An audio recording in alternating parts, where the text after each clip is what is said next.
Hello students welcome to SRD high school classes. तो पे आज आम षष्ठ श्रेणी गणित बही बीज गणित सहित परिचिति से जो प्रसंगर अभ्यास कार्य 10.3 समाधान करवा। चलो पे डेरी करवानी आज अभ्यास कार्य को स्टार्ट करवा। देख क्वेश्चन नंबर 1 कौन देला पे ना बीज जरिया प्रकाश कर केउथीपाई की बीज व्यवहार कर लेख। अच्छा बीजर व्यवहार करके आम जो कथाटा देछि आम ताको प्रकाश करवा। हाँ ठीक अच्छे क नंबर कौन देला पे देख गोटे जिनिसर बिक्री मूल्य तार क्रय मूल्य लाभर समष्टि सह सामान। तो पे देख ये आमको 3टा जिनस देला ना बिक्री मूल्य देला क्रय मूल्य देला लाभ देला। ये समस्त जिनस आम गोटे गोटे अलग अलग बीज नवा नहीं कि से मध्य जहाँ देइछि से संपर्क स्थापन करवा। बुझिपाल चलो डेरी करवानी। देख पे तुम गोटे क्वेश्चन आरंभ करने पूर्व कहीदे तुम्हें जो बीजर मूल्य इंग्लिश अक्षर जो स्मॉल लेटर रही अल्फाबेट तार जरिए तुम किसी भी नहीं पार small letter A B C D Z पर्यंत किसी भी नहीं पार से किसी असुविधा ना कि तुम कौटा को कौन नेल से क्लीयर भाव लिख। ठीक है चल आरंभ करवा। अच्छा गोटे जिनसर बिक्री मूल्य अच्छा आम बिक्री मूल्य कौन देला प्रथमे ना बिक्री मूल्य बा विक्रय मूल्य है जहाँ लिखिपर बिक्री मूल्य बा विक्रय मूल्य ताकू मुझे कौन नहीं जी देख पे विक्रय मूल्य को साधारणतः इंग्राजी कौन कहती सेलिंग प्राइस तो सेटा को एस बोली नहीं जाऊँ तुम ए बी सी किसी भी नहीं पार बुझल। अच्छा तापर कौन देला पे क्रय मूल्य क्रय मूल्य एटा को नहीं जाऊँ सी इंग्राजी कॉस्ट प्राइस कहते तो से मुझे सी नहीं जाऊँ बुझिपाल। एबे आसला कौन ना लाभ। अच्छा लाभ लाभ को कौन नहीं जाए पे लाभ को नहीं जाऊँ पे जी जी बोली नहीं जाऊँ बुझल। तो एबे कौन देइछि ना क्रय गोटे जिनसर विक्रय मूल्य तार क्रय मूल्य लाभर समस्या सामान लेख पे कथा कौन देला ना विक्रय मूल्य क्या संगे समान ना क्रय मूल्य और लाभर समष्टि अर्थ कौन क्रय मूल्य प्लस लाभ संगे समान ता माने आमे कौन लिखिपर विक्रय मूल्य को आम कौन नहीं एस नहीं ना तो लिखिपर S equal to C plus लाभ है जी सैला बुझिपाल। चलो परवर्ती क्वेश्चन को जा पे ख नंबर कौन देला देख गोटे आयत क्षेत्र परिसीमा तार दैर्घ्यर 2 गुण और प्रस्थर 2 गुणर समष्टि संगे सामान। एठी भी पे देख 3टा जिनस गोटे है परिसीमा गोटे है दैर्घ्य आ गोटे है कौन प्रस्थ 3टा कथा देछि हमको तो समस्त आम गोटे गोटे नहीं जावा है। तो आम नहीं जावा परिसीमा को कौन नहीं जावा पे ना परिसीमा को नहीं जावा पी कहीं नेली ना इंग्राजी कहती पेरीमीटर तो से नहीं पी नहीं गली बुझिपाल। सेमती दैर्घ्य अच्छा पे दैर्घ्य को कौन नवा ना दैर्घ्य को जेहेतु इंग्राजी कहती लेंथ से मुझे सान एल नहीं गली तुम कि भी नहीं पार। तापर आसला कौन पे प्रस्थ अच्छा प्रस्थ को कहती पे ब्रेथ से मुझे बी बोली नहीं जाऊँ। एबे कौन देला पे ना परिसीमा परिसीमा क्या सहित समान दैर्घ्यर 2 गुण ता माने आम लिखिपर कौन 2 गुणन दैर्घ्य मिशाण पुणी कौन देला पे प्रस्थर 2 गुण तो 2 गुणन प्रस्थ बुझीपार ना। तो आम तो समस्त बीज को ये बसईदे जहाँ जहाँ आम नहीं ऊपर तो कौन हो पे ना पी समान 2l प्लस 2b।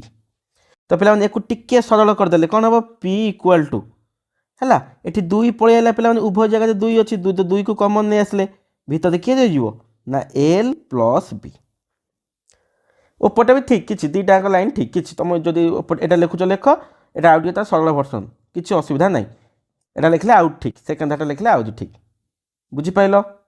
चलो परवर्ती क्वेश्चन को जा पे ग नंबर कौन देला पे एक आयत घनर घनफल तार दैर्घ्य प्रस्थ उच्चतार गुणफल संगे समान कौन देती सूत्रटी लेख यही सूत्र साहाय्य 4 मीटर 3 मीटर प्रस्थ देला 2 मीटर उच्चता विशिष्ट आयत घनर घनफल स्थिर कर।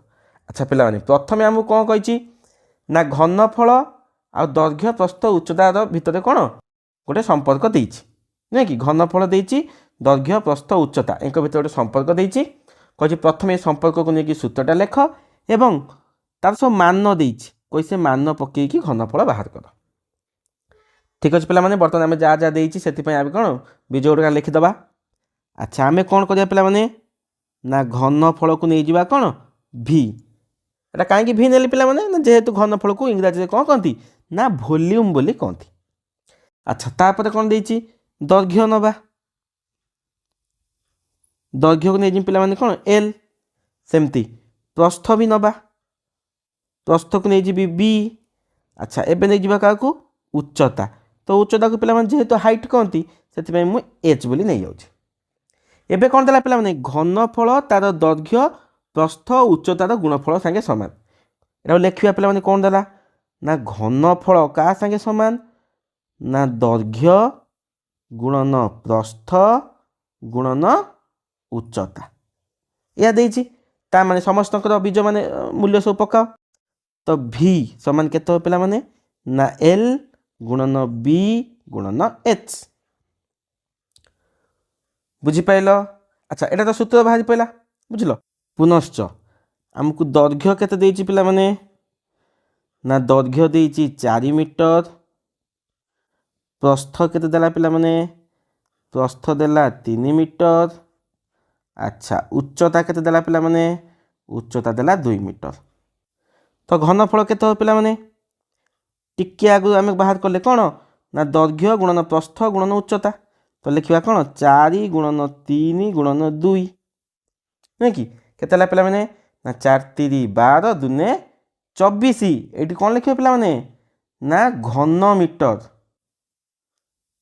24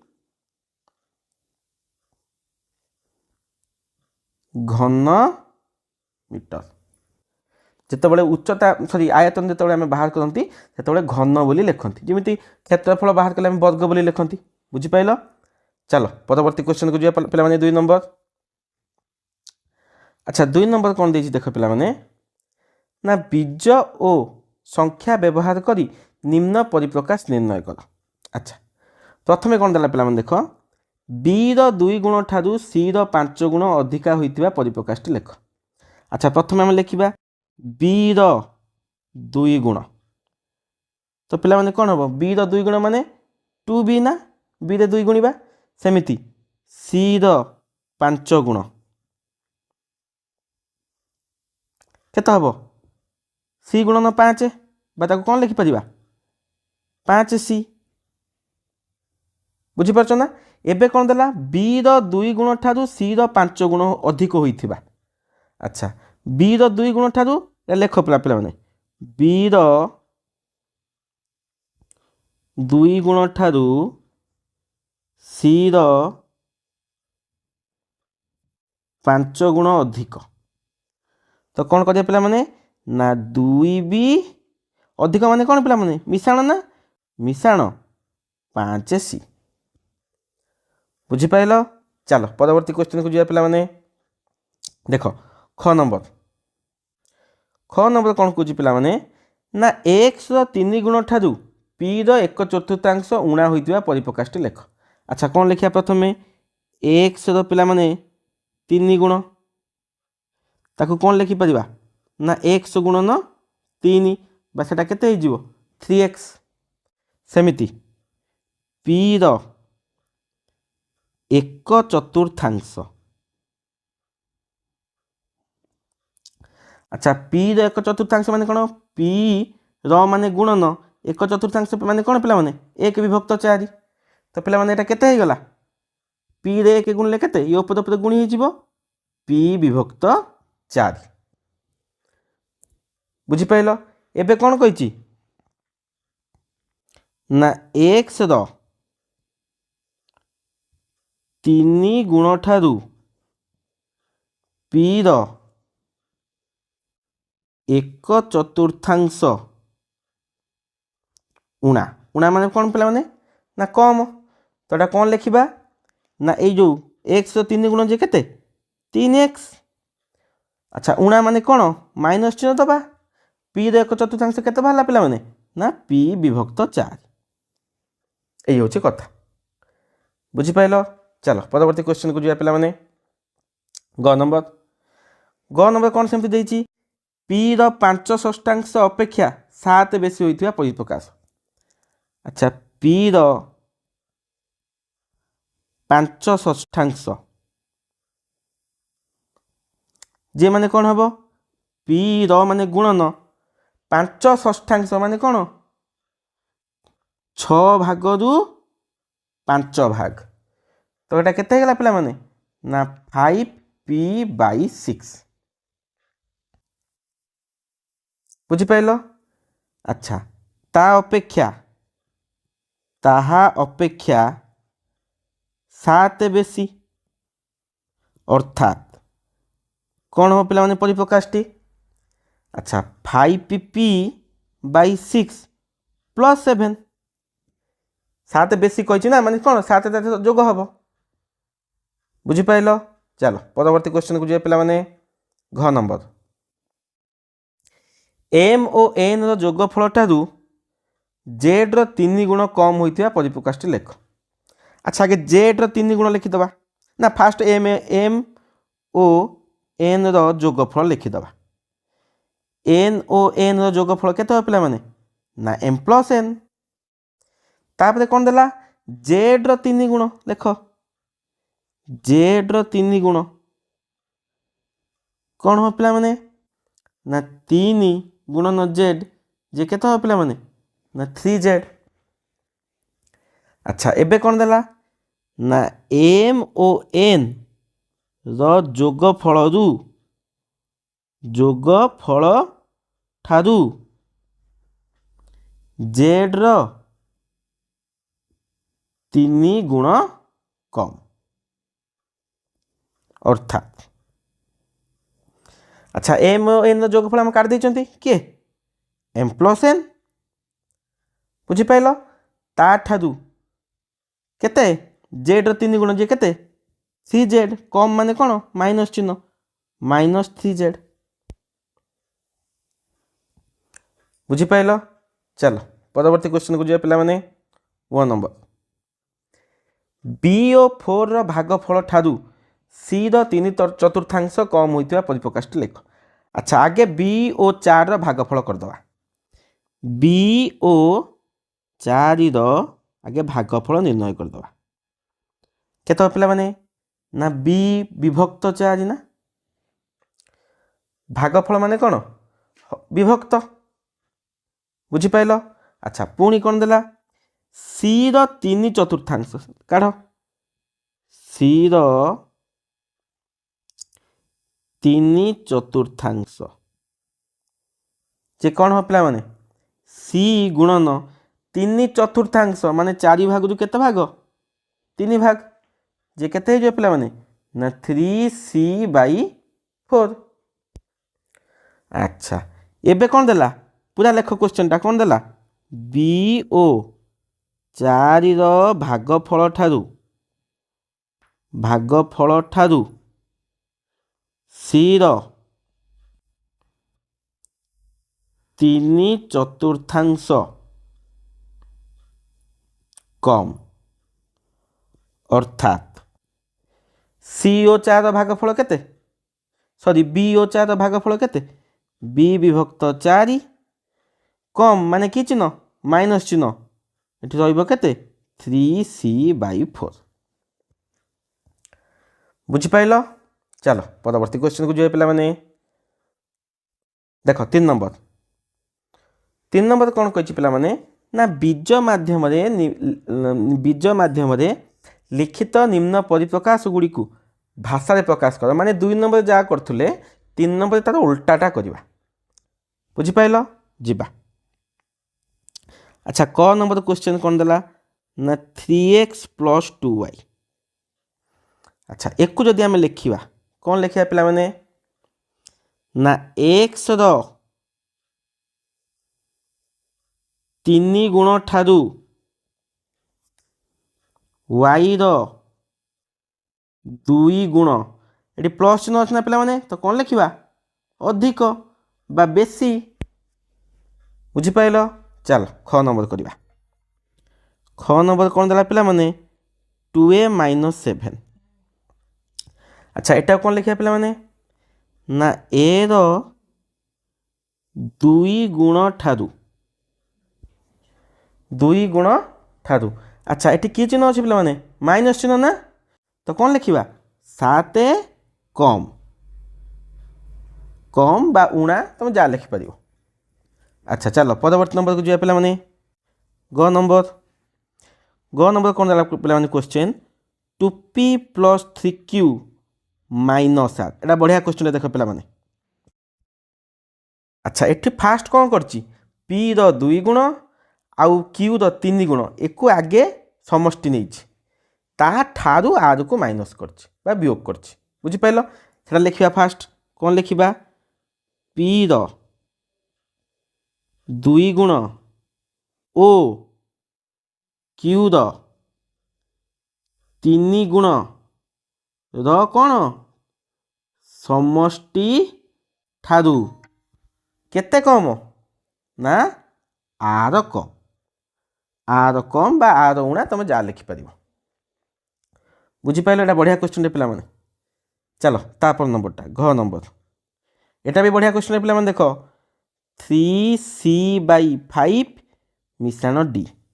मन पका पे आम केमी करूले 2 नंबर एटा 5 भाग रु 3 भाग देखुच ना 5 भाग रु 3 भाग सी सांगे गुणा है तो कौन लिखा पिला माने सी रो 3/5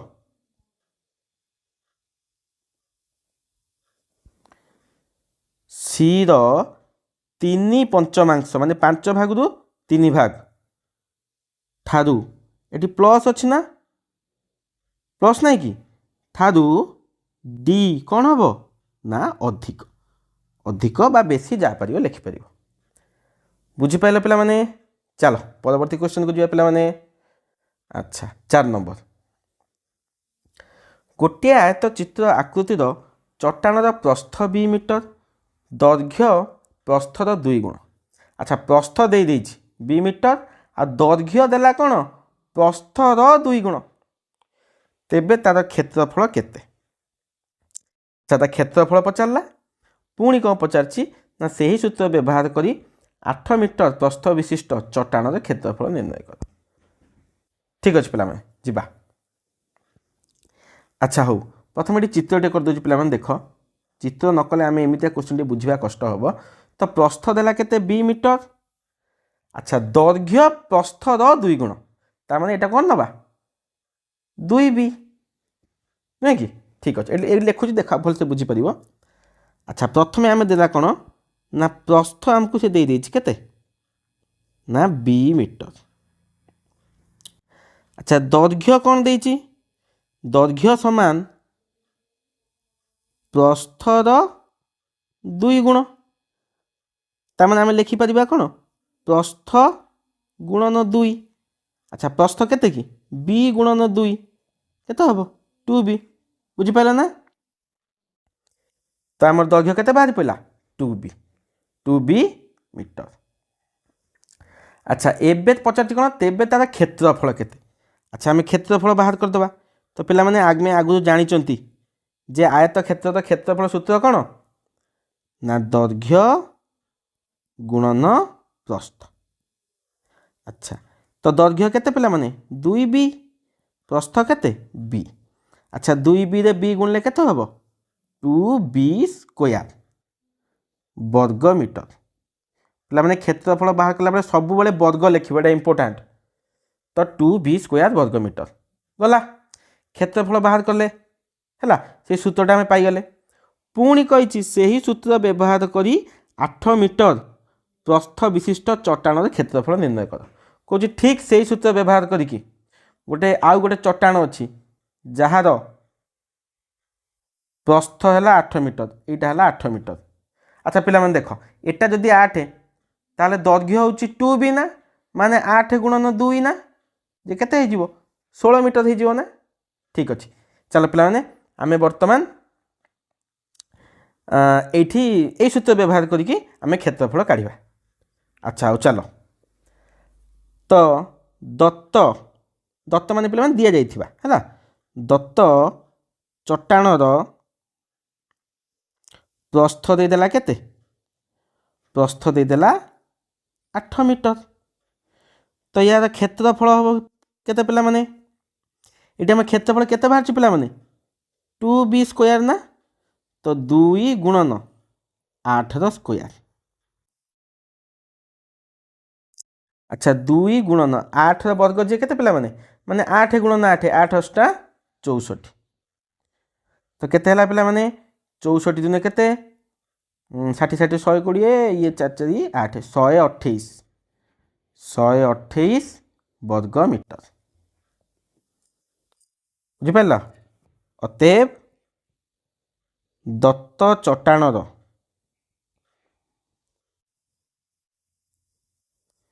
ক্ষেত্রফল 128 ବର୍ଗ ମିଟର ବୁଝିପାରିଲ ପିଲାମାନେ। ତ ପିଲାମାନେ ଏଇ ଥିଲା ଆଜିର ତମର ଅଭ୍ୟାସ କାର୍ଯ୍ୟ 10.3 ଆଶା କରୁଛି ପିଲାମାନେ ଆଜିର ଅଭ୍ୟାସ କାର୍ଯ୍ୟ ନିହାତି ତମ ପାଇଁ ହେଲ୍ପଫୁଲ୍ ଥିବ। ତ ପିଲାମାନେ ଆଜି ରହିଲି ପୁଣି ଆମେ ଭେଟ ହେବା କେଉଁଠି ନା ଅଭ୍ୟାସ କାର୍ଯ୍ୟ 10.4 ସେ ପର୍ଯ୍ୟନ୍ତ ମନ ଦେଇ ପାଠ ପଢ଼ୁଥିବ ପିଲାମାନେ ରହିଲି ଜୟ ଜଗନ୍ନାଥ।